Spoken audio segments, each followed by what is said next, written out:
Good evening, everyone. I'm Erica L. Taylor, filmmaker and president of the Documentary Producers Alliance. I'm a Black woman with reddish brown hair and a pink sweater. My pronouns are she, her, and I'm present in St. Louis, Missouri, Niwachi land, and the home of Dred and Harriet Scott, slaves who fought for freedom in the Supreme Court in 1846. Welcome to the DPA's Organizing Labor in Documentary Town Hall. We are both excited and honored to have you in this space. With over 500 members in the Americas, the UK, and Europe, the DPA is committed to our mission of amplifying our voices, your voices as documentary producers, which drives our vision to secure a thriving and sustainable environment for all. We are an organization of filmmaking thought leaders and change makers from emerging to established, providing necessary tools to help guide doc producers in an ever-changing landscape using our collaborative experience. From professional development papers like our contract negotiation, crediting, and waterfall guidelines to meaningful resources surrounding ethical filmmaking, equity and inclusion, and fair and just recognition for doc producers, the DPA will remain curious and steadfast at developing ways to improve working conditions. Collaborating with organizations like the many who have joined us for this discussion is a giant first step toward building a working strategy for filmmakers and stakeholders to band together toward a more stable, lucrative, and successful career. Now, a quick reminder. This call is meant for informational and educational purposes. It is not intended to constitute legal or professional advice.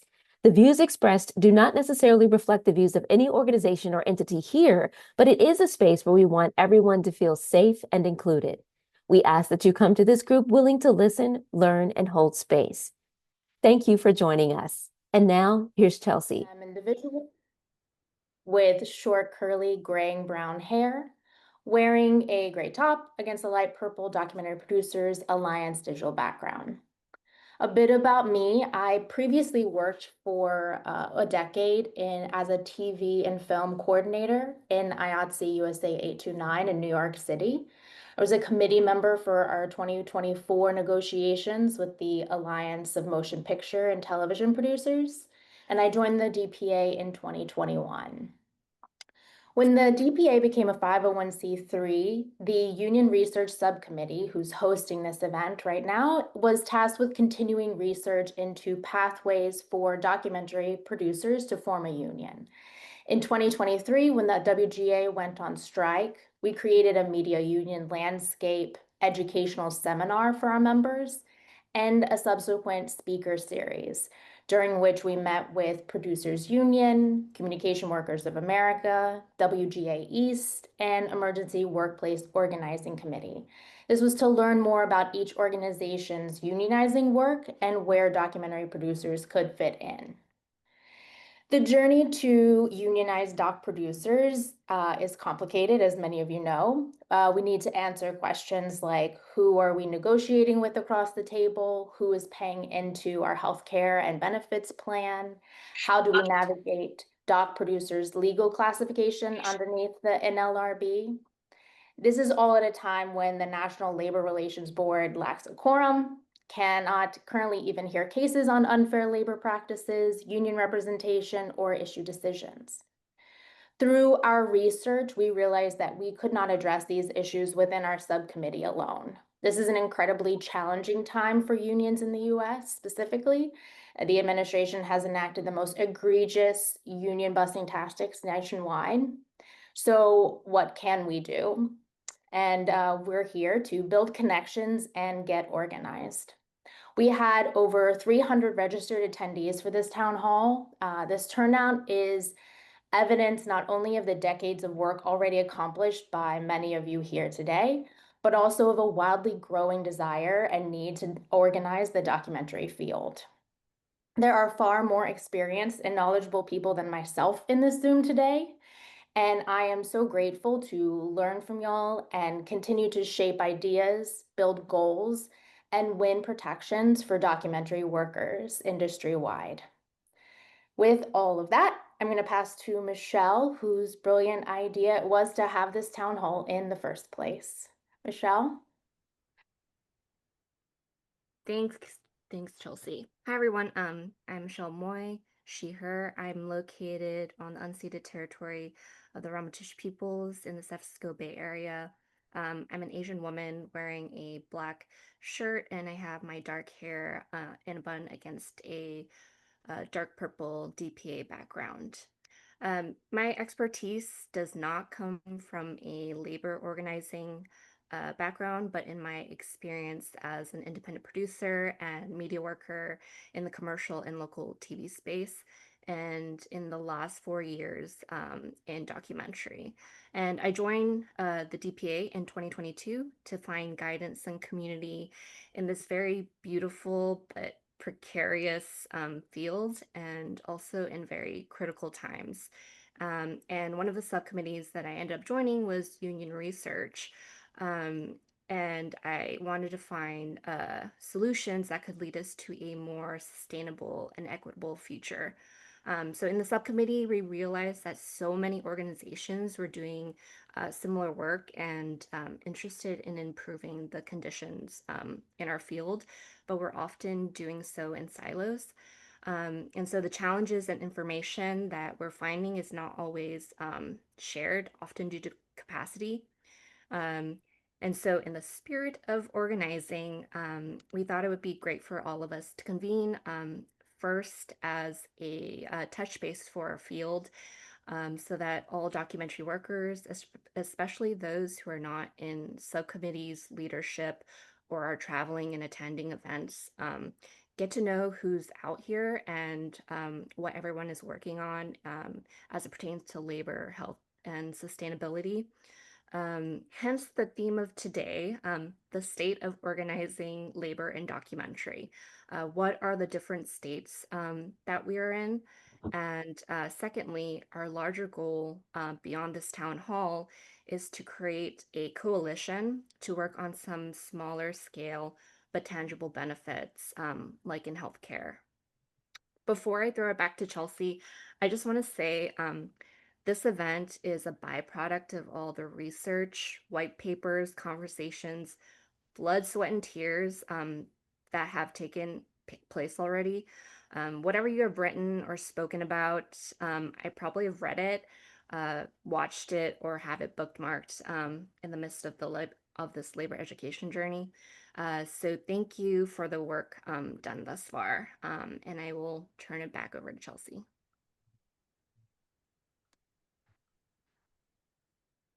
All right.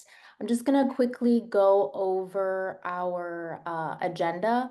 Reminder that this town hall is being recorded, but we will not be recording the breakout rooms to hopefully maintain an encouraging space for everyone, all of our attendees to speak up. In part one of our town hall, each of our 12 participating organizations will provide a brief introduction to themselves and their work in the documentary field. In part two, we're going to have Dominic Wilson, Executive Director at IDA, present their union interest survey results. And then in part three, we will have a breakout session. This is a space for everyone who's attending to select one of 3 themed rooms to join and to begin a discussion. The 3 themes, one is membership organization, second is healthcare and benefits, and the third option is pay sustainability and transparency. Hello? We hope that this will be an open and encouraging space for attendees to share their thoughts and ideas. We especially hope to hear from those outside of organizational leadership roles, from membership and those who are not in orgs currently. And after the breakout sessions, please come back to the main room. You'll get a reminder and we'll be announcing the next steps for our action steps. All right, Michelle, back to you. As Chelsea mentioned, this first part is introductions from each organization. Reminder to all speakers, we have a very large group today, and we want to make sure that each participating org has time for their full introduction. So please keep it to 3 minutes. First up, we have the Alliance of Documentary Editors. Good evening, everyone. My name is Jason Pollard. I'm a documentary film and TV editor as well as director. My pronouns are he, him. I'm coming to you from Manhattan, New York, which is the land of the Lenape. I'm a middle-aged, dark-skinned African-American man with glasses, currently sitting in an empty classroom. The organization I'm representing tonight is ADE. ADE stands for the Alliance of Documentary Editors. ADE is a working group of documentary film and television editors and assistant editors nationwide that campaigns for best practices within the industry while improving members' career sustainability. The ADE promotes a better understanding and acknowledgement of the documentary editor's unique position as storyteller, writer, artist, as well as technician. We advocate for better working conditions and codified ethical standards and champion diversity, inclusivity, mentorship in documentary post-production. I'm going to pass it on to my colleague, Bo, to talk about our union organizing efforts. Thanks so much, Jason. Hi, everyone. My name is Bo Marad. I am a documentary film and TV editor and here to represent ADE. My pronouns are he, him. I am coming to you from northern New Jersey, which is the land of the Lenape. I'm a middle-aged, brown-skinned man. I'm bald with dark, somewhat questionable facial hair. The work ADE has been doing in the labor field really started with a white paper that we put out in 2021, which was ADE's best practices for edit schedules. As part of the organizing committee within ADE, we have been working the last few years towards building a union for doc and nonfiction editors and AEs. We have been working and strategizing specifically with CWA, the Communication Workers of America, in this effort for the past 3 years. Our membership's first concern and want has been access to group health insurance. We know this from an internal survey that we performed a few years back, that most of our members pay for insurance out of pocket and some go without insurance. Other reasons for wanting a union representation are around persistent issues we face as editors and AEs. Bad working conditions, shrinking post schedules, lack of legal protections, wage exploitation, and a need for systems to diversify our field and create pathways to support people entering the field.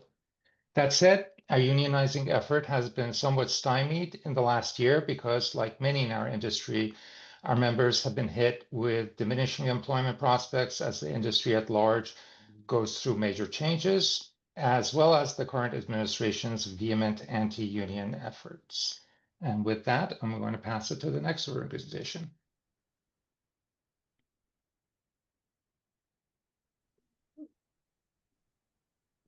Thank you so much. Next up, we have the Archival Producers Alliance. Hi, everyone. My name is Rachel Antel. I use she, her pronouns, and I'm living in Berkeley, California on the land of the Ohlone people. I'm a white woman with chin-length brown hair, black and white striped shirt, and glasses.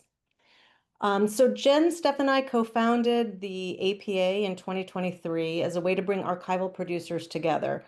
We came together initially around our concerns about the potential impact of generative AI on archival work and on documentary, both around the trust in documentary and the historical record, but also around its potential to replace labor.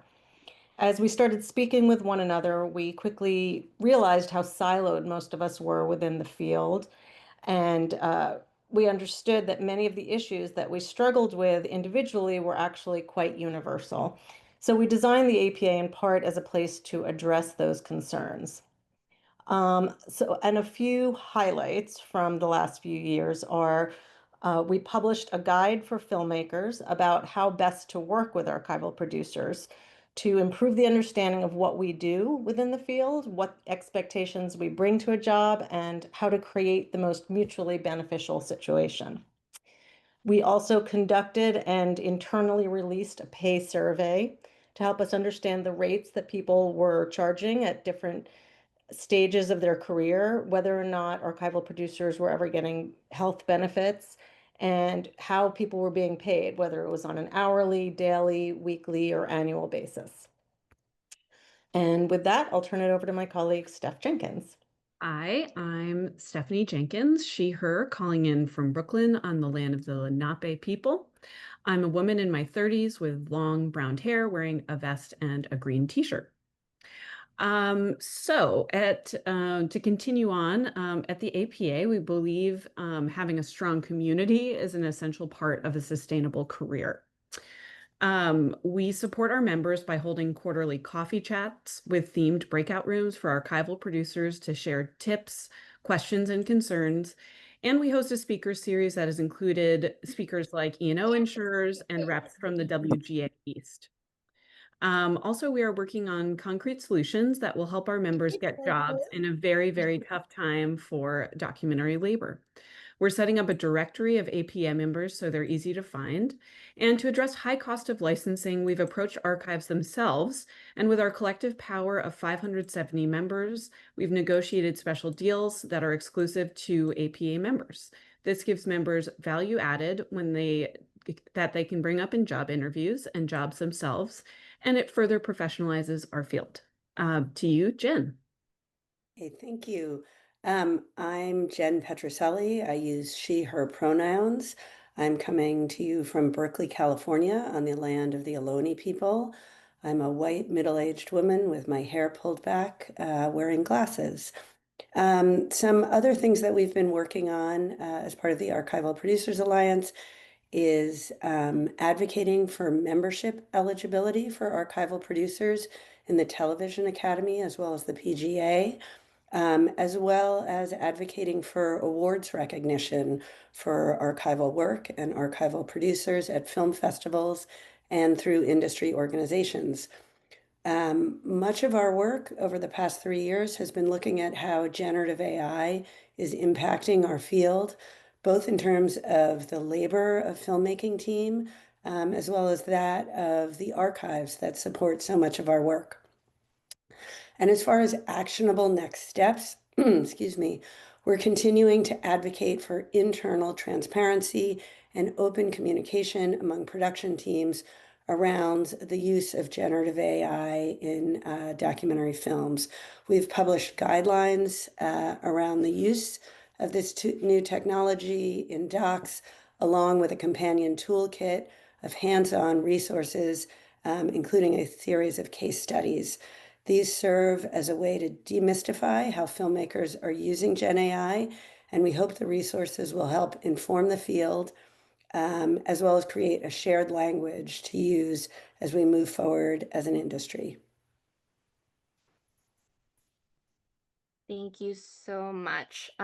Next up, we have Brown Girls Doc Mafia. Hey everyone, thanks for having me. My name is Iyabo Boyd. Pardon my voice is a little raspy today. I'm calling in from the Bronx, New York. I am a Black woman with a medium-sized afro today and rainbow glasses and a red V-neck shirt. I'm the founder of Brown Girls Doc Mafia, and we are actually celebrating our 10-year anniversary this year. We just passed it last week, serving women and gender expansive people of color working in the documentary industry, both folks who are filmmakers and also folks who are industry stakeholders on the other side of the table. So we have over 5,000 members around the world, all ages, all experience levels, pretty much has been in almost every category of the industry. We have members. And one of the very first cornerstones of our organization was around this concept of labor, because in 2015 the big conversation was that was the beginning of the DEI kind of movement, and folks saying, I just can't find any people of color to hire to be in my crew, etc. And that really felt like an excuse for me. And that at that time, Brown Girls had been private for 3 years. We were kind of just resourcing each other in an underground kind of way and inviting each other in. And right around 2018, when everything was blowing up around DEI, we were like, okay, let's make a database. So the database for hiring our members, for looking for collaborators, looking for people to track, etc. That was our first kind of labor forward piece of our our programming. So I hope everyone here has been on the database. It's browngirlstalkmafia.org. And so there's that. And then we have a jobs board. I think we're celebrating our 100th edition of it sometime this fall. That's obviously a really important way where a lot of our members are able to access work. And so the first part is talent directory and the jobs board. And then we've been collaborating with Video Consortium on something called the Pay Transparency Project. I'll put this in the chat. And I think Chantel is here to talk about that a little bit more in depth. Chantel, are you there? Hey, Yavo. Yes, I'm here. Not sure if I should go now or I'm later in the queue. Go now. I think just the way that we built it Yeah, yeah. together and what it is. Yeah. So my name is Chantal Encalada. My pronouns are she, her. I'm located in Portland, Maine, also known as the land of the Wabanaki. I'm a Latina woman with long brown hair, and I'm wearing a light gray sweatshirt. And I'm in a home office with the clock in the back and a lamp in the back as well. Yeah, thank you, Yabo. I'll introduce the Video Consortium a little bit and then talk a little bit about the Pay Transparency Project. So the Video Consortium is a global network that supports and connects nonfiction video creators to inform and inspire audiences everywhere. So whether you're a visual journalist, a documentary filmmaker, or exploring new mediums of nonfiction storytelling, you're welcome at VC. And we have over 6,000 members all over the world, which is really amazing. And their roles really range from cinematographers to directors and producers to journalists breaking into video. And apart from having virtual gatherings and workshops and resources such as a jobs board, we have local hubs. We have over 30 local hubs across the globe that are led by incredible volunteer organizers, and they put together in-person gatherings for their local nonfiction communities. And yeah, as mentioned, with Brown Girls Doc Mafia, we're working together to revitalize a resource that we put out a couple of years ago called the Pay Transparency Project, in hopes that it can reflect our evolving industry a bit more, and so we can really strengthen its use as a tool for hiring, for negotiating, and just overall labor practices. And while we're still working on its relaunch, we still encourage everyone to use the Pay Transparency Project. You can submit a rate for a role that you've taken in the past. There's like a field where you can disclose the company or the business that you were contracted by.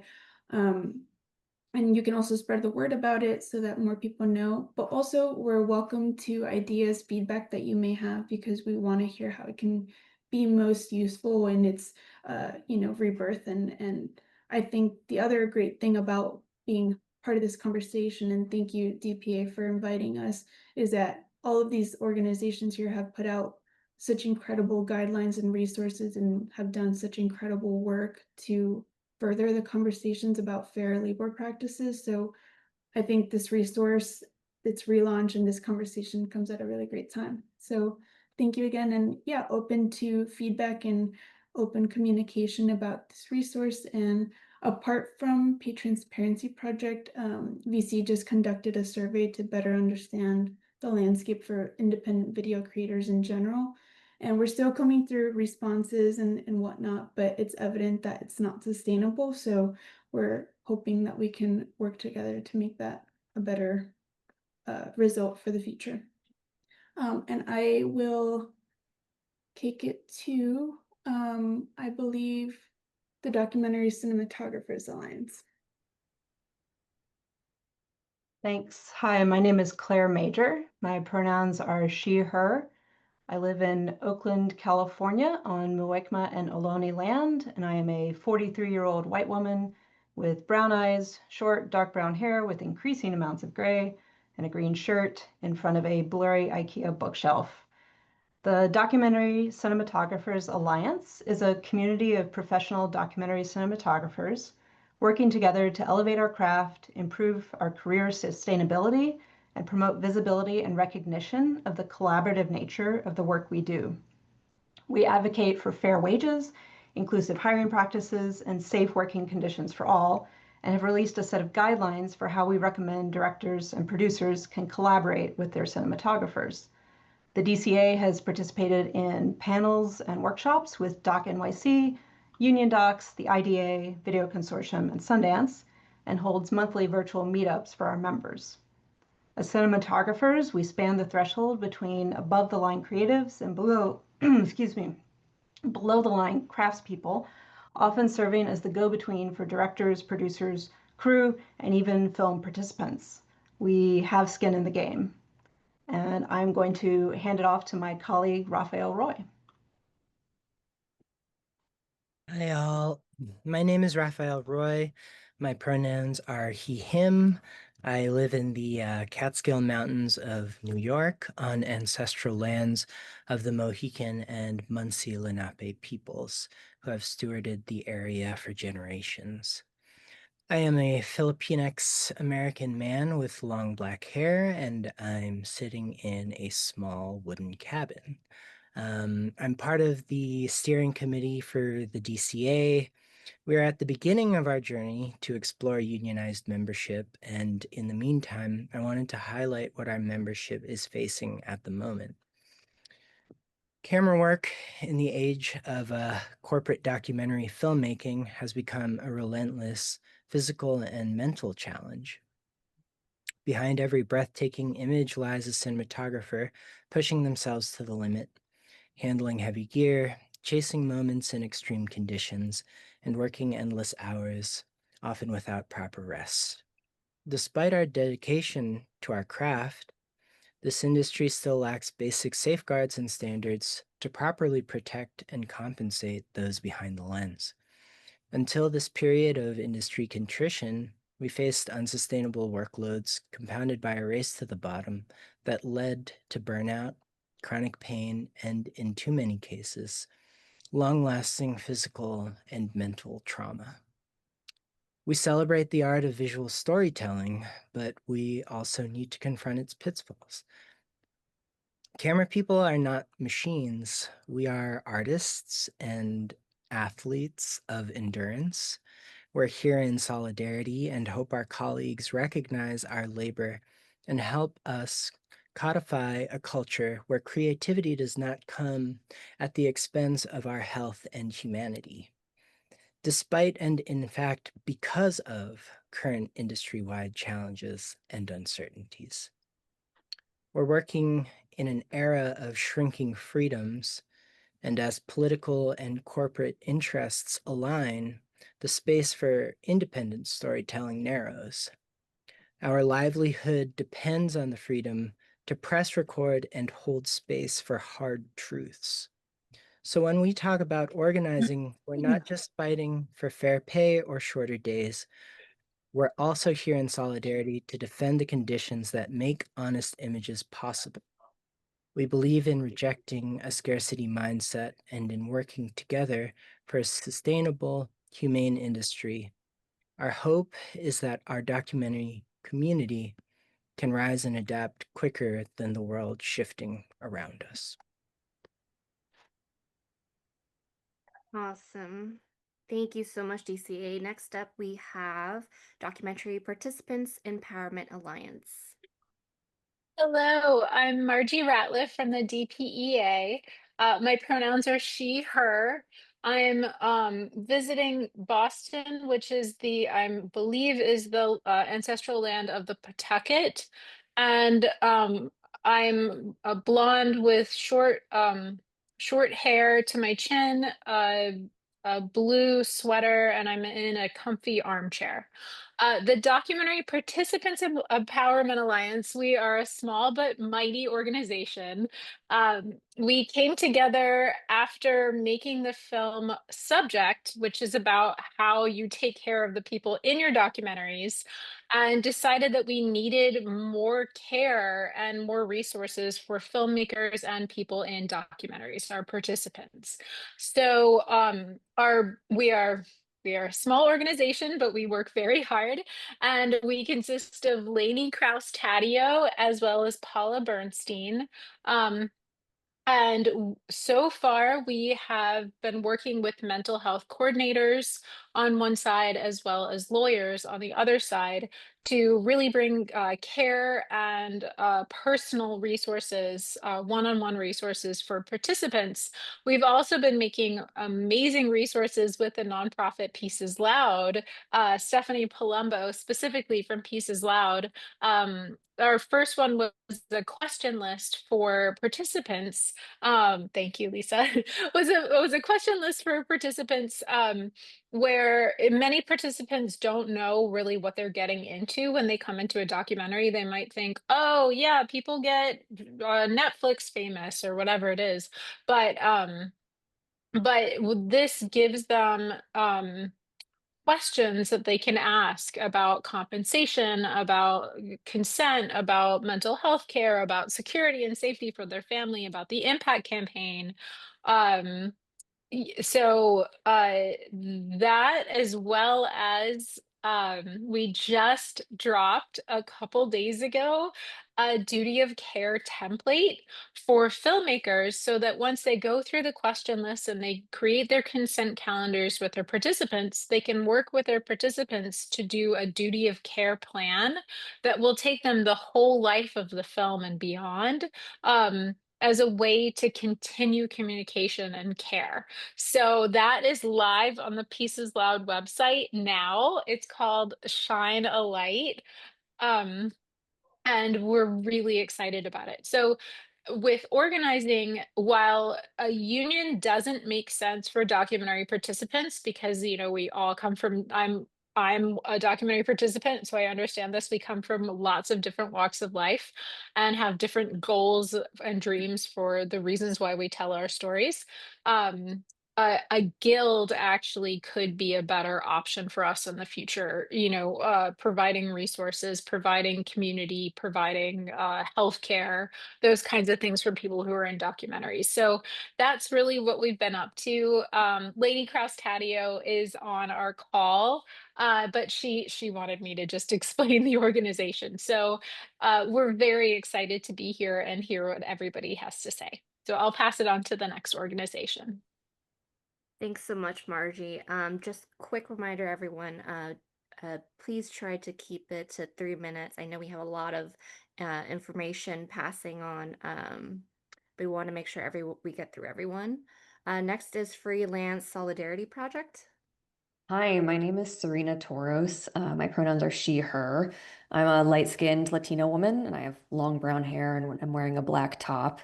I am newly based in Philadelphia, Pennsylvania, which is the native land of the Lenape. And I am the co-chair of the Freelance Solidarity Project, which is the digital media division of the National Writers Union. So we are a labor union fighting to improve the working conditions of freelancers and build a more just media industry. And our members are not just writers or journalists or reporters. We're also producers, we're fact checkers, editors.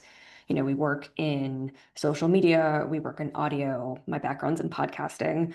We work in film as well, newsletters, what have you. And we have a really expansive idea of what our division and what our union can be. We want to be a union for anyone who does media and creative work and who does not have a home for labor organizing. And I'm going to hand it off to my comrade, Sarah, who is a documentary worker, to speak more about what drew her to the Freelance Solidarity Project. Thank you, Serena. My name is Sarah Katz. I go by she, her pronouns. I live in New Hampshire, the ancestral home of the Abenaki. I'm a white woman with brown hair and a blue sweater on. So I'm a member of the steering committee of the Freelance Solidarity Project National Writers Union. I'm very happy to work with Serena. And like she said, I am a documentary worker. I've been working in documentary, largely streaming and television for over 20 years. And I first learned about the Freelance Solidarity Project in July of 2023, and it resonated me as a union and labor home for the field I work in. We have a lot of initiatives in New Hampshire where I live. I kind of spearheaded screening documentary films as learning tools about unions. We have a screening for Starbucks workers next week. We also have a legislative committee where we work on initiatives like the Freelance Isn't Free Act. We're advocating for a remote workers bill in Massachusetts. We also have a media economy working group. We have a media co-op working group, which is worker-owned businesses. We have a Gen AI working group. And so one of the benefits of Freelance Solidarity Project is if you find an issue that you're very passionate about, there's huge opportunity to spearhead it. And I've been really fortunate to get very connected in the labor industry in the last 2 years that I've been active in Freelance Solidarity Project. And it plays a really important role in my career as well. So we have challenges as being freelancers, as everyone works at different companies, but we talk a lot about how we can best form alliances for freelancers and amongst the labor community. That's why we're here, very, very excited to build alliances. Thank you so much. Next we have Forward Doc. Hi, everyone. My name is Cassidy Diamond. I'm the Executive Director of Forward Doc. I want to say hi to you, Gabe. Good to see you. Thank you for being here, and thank you, DPA, for having ASL interpretation and captioning and visual descriptions. I come today on the unceded land of the Council of Three Fires in the resilient city of Chicago. I am a white person with short curly hair. I'm wearing a gray Integratron shirt, sitting in my apartment. Forward Doc is a global intersectional community of disabled creators and our allies that champion and elevate stories by, for, and about disabled people across all types of media. Our roots are in documentary, but our members reflect a wide array of independent media makers, industry professionals, and nonprofit workers. Over the years, we have grown to include over 1,300 members in over 37 different countries. And we reflect a broad array of disabled talent across the field that are on the daily, sharing resources, crewing up films, supporting each other through our internal networks. Besides our extensive membership, we also create tools and resources to change the harmful narratives about disabled folks, as well as offering resources for accessible productions, accessible distribution. You may have heard of the film Event Accessibility Scorecard, which helps us gather data to press for more accessibility at film festivals. We recently put out a framework for evaluating disability media to help both audiences and producers reflect when making or consuming disabled content, whether that content is harmful or authentic. You can go to our website for all kinds of resources. Disability is one of the most intersectional groups out there. It is one that you can join at any time, and likely that all of us will at some point in our lives. And for that reason, our work is deeply intersectional and requires cross-sector collaboration. We work closely with other disability orgs. We work closely with independent film orgs to fight ableism in front of and behind the camera. 1 in 4 Americans has a disability. That means that there are likely disabled folks in your organization or people that would like to be members of your organization but can't because you're not accessible. So we are here to connect you with the resources that you need to be more accessible, to the disabled talent and amazing folks in our membership to help make your projects better, so that we can build power and make all of our movements more inclusive. So I'll leave it there. Thank you. Thank you, Cassidy. Next up, we have the Writers Guild of America East. Hello, everybody. Ross Hart, he, him, calling in from the historical territory of the Lenape in New Jersey. I'm a white man wearing a red shirt. It's so awesome to see all y'all here, including Writers Guild of America East member Sarah Katz, and also former bargaining committee member. The Writers Guild of America East represents 7,000 members in film, television, digital and online media, broadcast cable news, and podcasts, and nonfiction television, including documentary and reality television. Our documentary filmmakers kind of fall into two buckets. There are folks who either work directly for our national PBS agreement or are independent filmmakers who get their project that's going to be aired on PBS as a covered project under the PBS national agreement.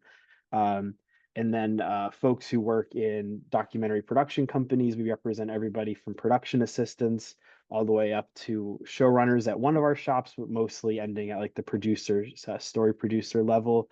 The shop, excuse me, the production companies that we represent in this space are Jigsaw Productions, Box Entertainment, McGee Media, Story Syndicate, NBC News Studios.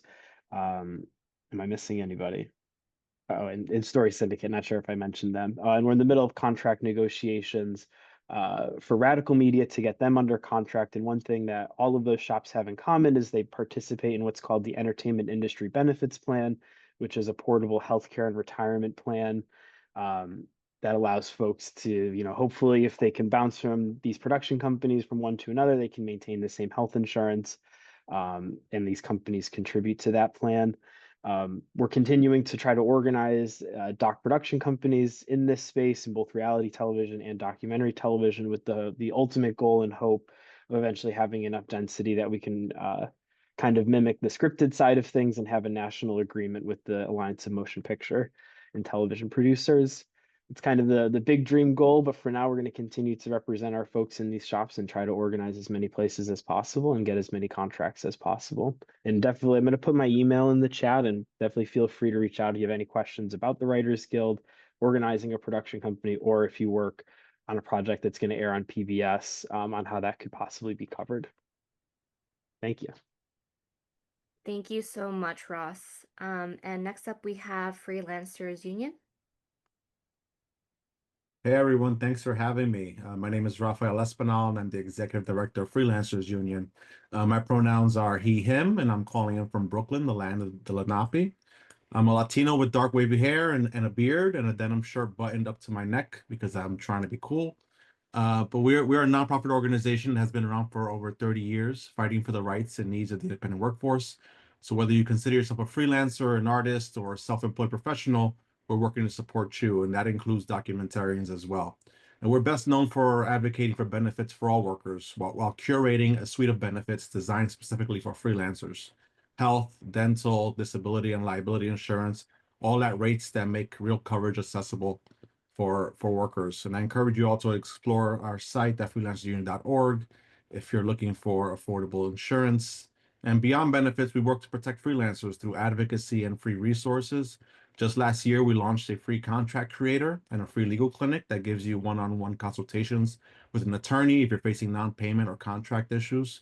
We also operate the Freelancers Hub in Brooklyn, which was supported by the New York City Mayor's Office of Media and Entertainment. So it's a free co-working space and education space where freelancers can take classes, connect with other freelance workers, and get access to a free desk.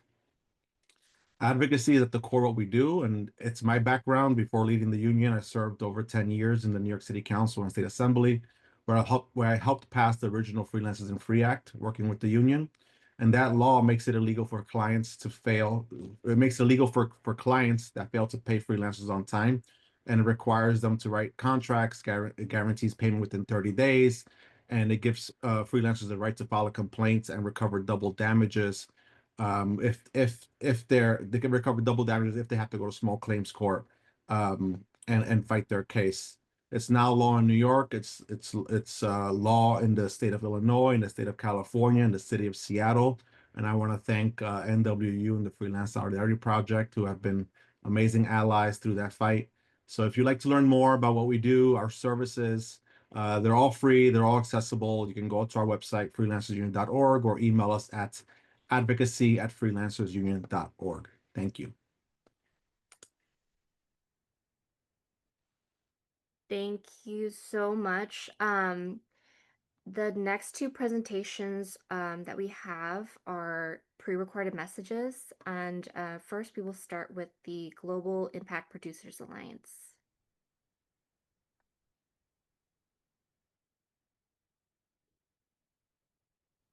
Hello, everyone. Good morning, good evening, good afternoon. Thank you so much to the Documentary Producers Alliance for the invitation to participate in this very important town hall on labor organizing in the documentary field. My name is Michelle Placencia. I am part of the Global Impact Producers Alliance coordinating team, and it is a pleasure to be in space with you all. I'm here to talk to you a bit about GIPA, so I'm going to share a few slides. And for those of you who are not familiar with GIPA, GIPA is a network that seeks to harness the power of storytelling for social and environmental change. GIPA unites impact producers worldwide to share resources, build community, and strengthen the field of impact producing. And we've actually been around for quite some time, which some of you are probably very much familiar with. And we are now a network of over 700 members representing 73 countries. So this is just an overview of what this membership represents from Africa, Asia, Europe, Latin America, and the Caribbean, the Arab region, US and Canada, and Oceania. Through this representation, we seek to collectively advocate for the field by expanding public awareness through our LinkedIn content, which offers a space for members to write provocations or share their own impact producer journeys, share relevant content, and even program public webinars, which we actually started this year. Part of our work is also aims to build community, and we do this through capacity and through the membership platform, which is a space for impact practitioners to connect with other impact producers around the world, attend our virtual programming like impact drops, ask questions, seek advice, share ideas, share resources, and overall learn how impact producing works in other, not necessarily works, but how we implement campaigns in other parts of the world. This is just a glance of our LinkedIn and public presence, which we launched in 2024, and the visibility has definitely expanded. We are now at over 3,000 followers, and not only from the impact space, but from the industry and even organizational space. One of our biggest projects this year, which we actually just culminated last week, was the GIPA Assembly, which this year we called We Are the Solutionaries. This was a space for us to celebrate our roles as impact producers in these vital times, as we all know that true stories are what we need to continue to connect, to learn from one another, to embrace solidarity, and to seek the change that we all need and want at this time. So thank you to everybody. Thank you to the DPA for continuing to create these spaces of solidarity and collectivity. And we are here.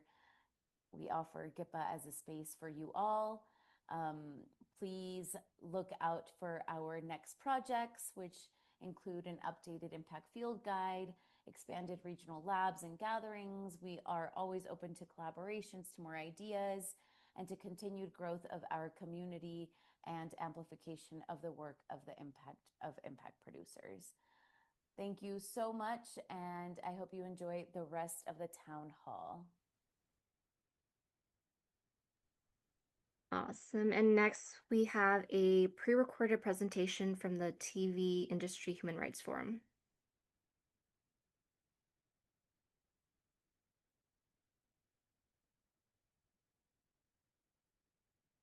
My name is Amelia Knott, and I'm a human rights specialist with the TV Industry Human Rights Forum.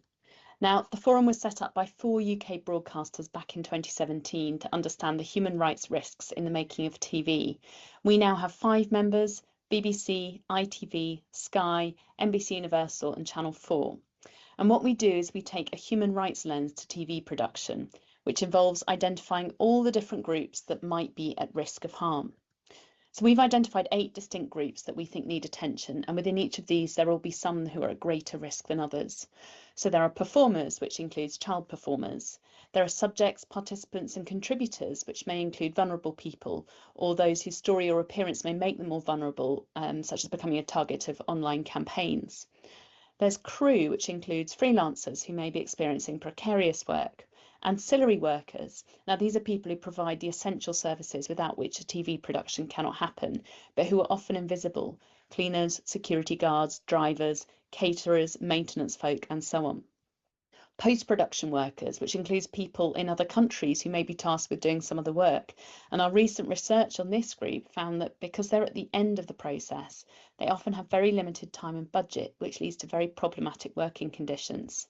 The communities local to where production is taking place, who may be affected by closures or large vehicles, the audiences who may be in studios or have particular access needs, and finally, workers in the supply chain of goods used by productions, whether that's food, makeup products, set construction materials, or clothing.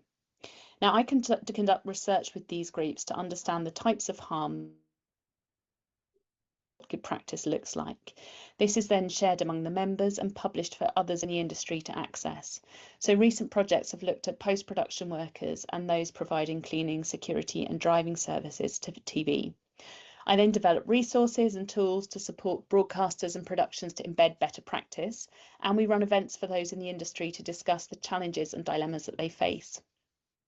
All our research and resources are published on our website at www.tvhumanrights.org, and you can also sign up on our website for our monthly newsletter, which alerts some of the latest insights and resources. Now, while we are UK-based and much of our research is UK-focused, our resources seek to be internationally applicable, and we're really keen to share and develop our insights and good practices with others working in this space, wherever they're based. Thank you so much for your time and wish you a fantastic event.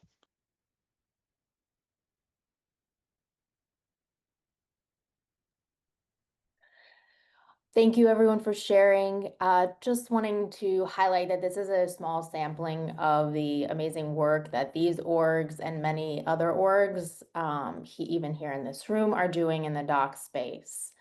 I want to thank you all for not only your organizing efforts, but also for sharing that knowledge here so that we may all learn and connect and build the industry forward. And now we're going to move on to part 2, where Dominic Wilsden, the Executive Director of the International Documentary Association, will share the findings from IDA's Union Research Survey and their exploratory work into healthcare options. Dominic? Hey, thanks, Chelsea. Thank you. And Michelle too for the chance to be here with everybody. I'm the director of IDA, he, him. I'm in Los Angeles on Tongva land, and the late afternoon sun just hit behind me, so I'm in the shadow of that. So I'm not going to take too long here. We can move into our group discussions quickly, but. Just going to take a few minutes just to say a word about the survey that we did this summer around interest in unionization. And it came about for a very specific reason, but I'll just summarize some aspects of it, and we'll see in what ways that might be relevant to the larger conversations that we all want to have here.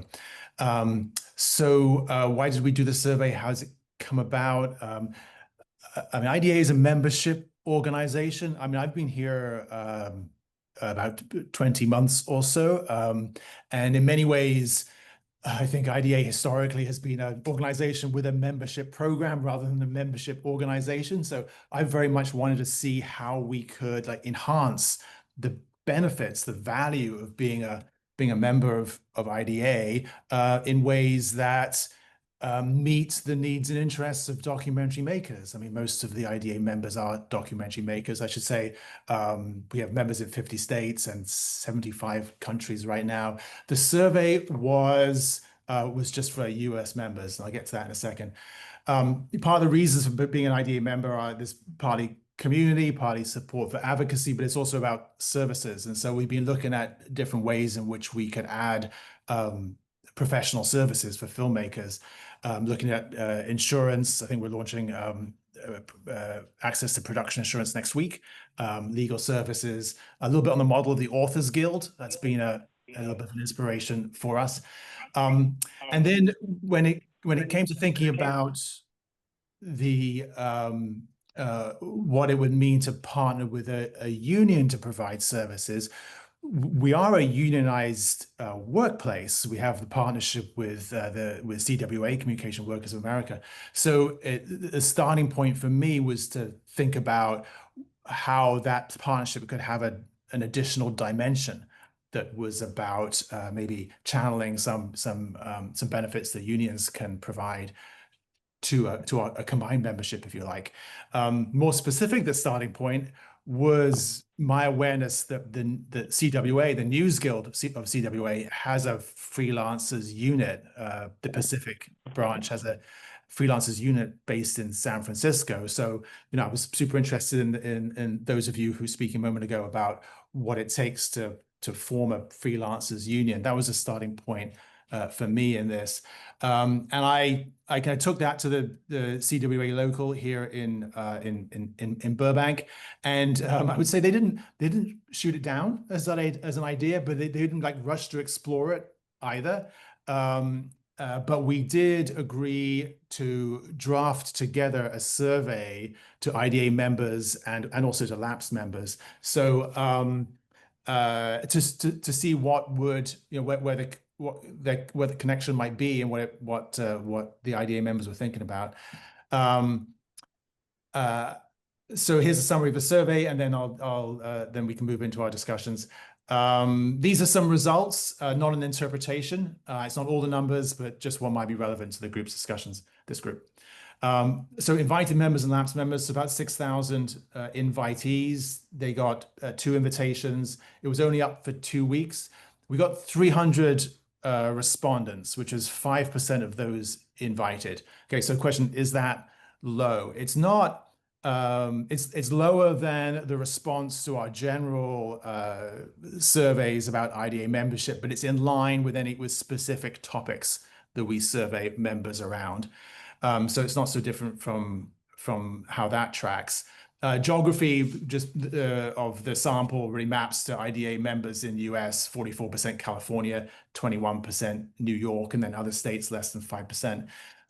We asked about the roles that survey respondents had in documentary practice. 69% producer, 65% director, 70% multiple roles, which of course speaks to the hyphenated nature of work identities in our field. And so that's the sample, and here are some findings briefly then. 87% were interested in joining a union, and 13% were not interested. 38% were already a member of another union or guild. And then we asked about the issues that they felt a union could address, or union membership could serve for them. 85% in one way or another said living wage and fair contracts. Sometimes, but not always, connected to an idea of collective bargaining in their responses. 54% medical, dental, and vision insurance. 51% standardized rates, which in a way, sits alongside living wage and fair contracts as speaking to a desire for sustainability of documentary practice. 48% for 401k and retirement benefits, and then 17% other. And I just thought, coming towards a little bit of a wrap here, it might be worth just mentioning some of the topics that were cited under other, because it was thought-provoking for us in some ways. So those who responded other were asked to expand on that, and the top answers were forms of support for non-US citizens, including undocumented and refugees, legal aid, accessible insurance, mentorship and pathways for entry into the field, especially from underrepresented communities, action on AI, and political lobbying on behalf of documentary makers. So that's really a summary of the survey that we did this summer. I think in line with what's been said already, we can see how some of these benefits can be offered by unions, but also alternatively, maybe by other kinds of organizations. And we also see, in line with what's been said so far, perhaps two main areas here. One is, you could call it contract terms or terms of trade. And the other is, in different ways, insurance and benefits. So we haven't totally digested the results of this survey for our own interests, but we're certainly wanting to talk with others about how perhaps collaboratively we can find ways to provide the benefits that are very much needed by the documentary makers that we represent. That's it. Thank you. Thank you so much, Dominic. I think that's so helpful to just kind of get a gauge, even in that 5% of IDA members, of where the interests and like needs are for documentary workers. We are going to jump now into our part 3, which is going to be our breakout rooms.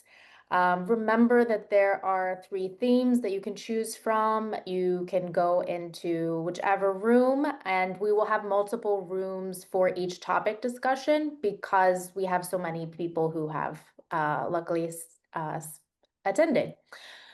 We have 3 themes. Again, those are listed here. We have membership organization, healthcare and benefits, and pay sustainability and transparency. And Annalise is going to be popping up the ability for you to join our breakout rooms. And don't forget to come back here after the breakout session to hear about our next steps. And as a reminder, we are not recording the breakout rooms, so everyone should feel hopefully comfortable sharing and imagining bigger and greater things. Thank you. Thank you all for coming back in. I know it was 15 minutes was never going to be enough time, but I'm like really excited to hear and read all of the notes taken. As you know, everyone's coming back from breakout rooms. I think we're all here. We unfortunately are running out of time. No surprise, because they have so many wonderful things being shared. We're going to skip sharing the highlights from the breakout rooms here. You can please feel free to drop them in the chat if you want to, if you had something, or you can continue to add those notes into the note documents. We're going to be capturing all of these and sharing the highlights in the recap email that you'll be receiving in about a week or 2. And now we're just going to jump to, I'm going to pass it off to Michelle to do our call to action and next steps. Thank you. So Julian, one of our fellow union research member, summarized this event so well. He said, our goal is to build understanding between all parties and together organize in a coalition that creates actual field-wide steps towards tangible change for documentary workers. So today's event was just a starting point to the larger goal. As I mentioned before, we are creating a cross-industry coalition to begin working together on solutions for our industry as a whole, addressing 2 key issues: healthcare and benefits, and pay transparency and sustainability for independent documentary workers.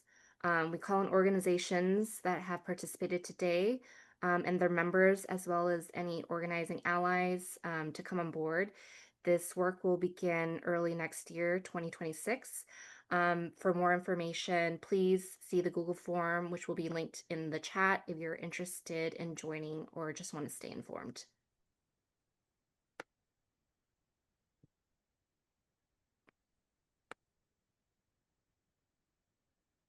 And I was muted.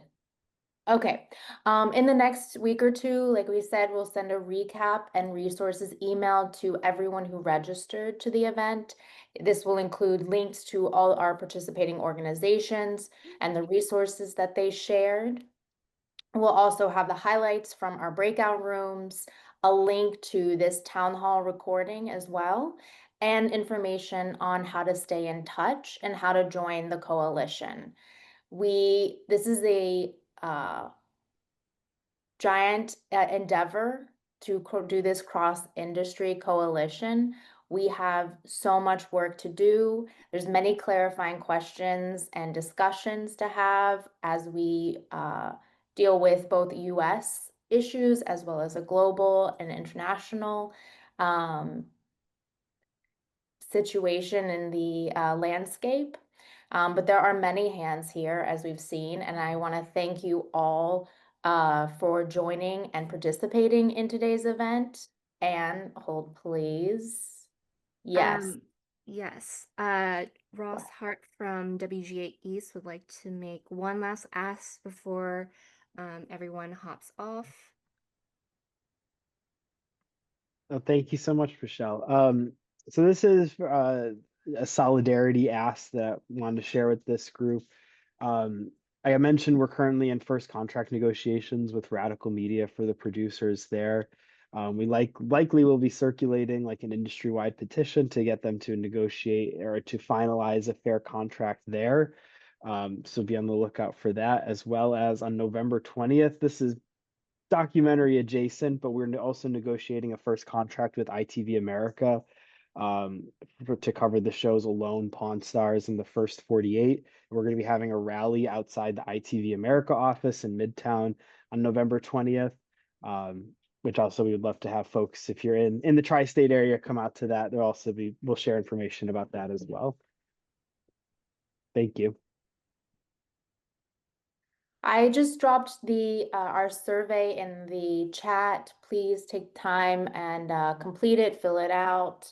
We'll also be sending this out in the recap email. But just thank you to everyone, Tiffany and Annalise, and everyone at the DPA and all of our participating orgs for helping pull this event off and participating. We're really excited for next steps. Have a great night, everyone. Thank you. Thanks, y'all. Great job. Thank you. Thank you, Megan. Thank you. Thank you, Chelsea. Amazing work. Thank you, everyone, all the DP